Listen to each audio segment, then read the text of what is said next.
16/10/2025 ஒரு மண்டல கால மகா கந்தசஷ்டி விரதத்தின் 37வது நாள்.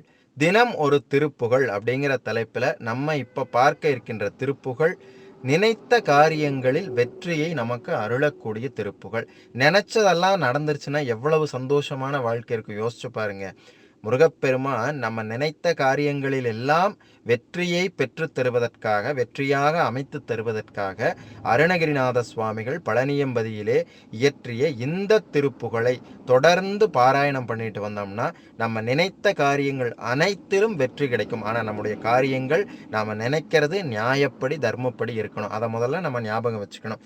அது என்ன அப்படிப்பட்ட அதிசக்தி வாய்ந்த திருப்புகழ் அப்படின்னா, ஆறுமுகம் ஆறுமுகம் ஆறுமுகம் ஆறுமுகம் ஆறுமுகம் ஆறுமுகம் என்று பூதி ஆகமணி மாதவர்கள் பாதமலர் சூடும் அடியார்கள் பதமே துணையது என்று நாளும் ஏறுமையில் வாகன குகா சரவணா எனது ஈசையன மானம் உனது என்றும் ஓதும் ஏழைகள் வியாகுலம் இதேதென வினாவில் உனை ஏவர் புகழ்வார் மறையும் என் சொலாதோ நீருபடு மாலை பொறு மேனியவ வேல அணி நீலமயில் வாக உமை தந்த வேளே நீசர்கள் தமோடெனது தீவினை எல்லாம் மடிய நீடுதனி வேல்விடும் அடங்கல் வேளா சீறிவரு மாறவுணன் ஆவியுணும் ஆனைமுக தேவர் துணை வாசிகரி அண்டகூடம் சேரும் அழகார் பழனி வாழ்குமரனே பிரம்மதேவர்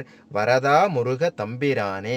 இந்த திருப்புகழை தொடர்ந்து பாராயணம் பண்ணிட்டு வந்தா நம்ம நியாயமான முறையில் நினைக்கக்கூடிய காரியங்கள் அனைத்தும் வெற்றியில் முடியும். முருகப்பெருமான் அனைத்து காரியங்களையும் முன்னின்று தானே நடத்தி வைத்து நமக்கு பரிபூரணமான வெற்றியை அருள்வார் அப்படிங்கிறதுல எந்தவித சந்தேகமும் கிடையாது.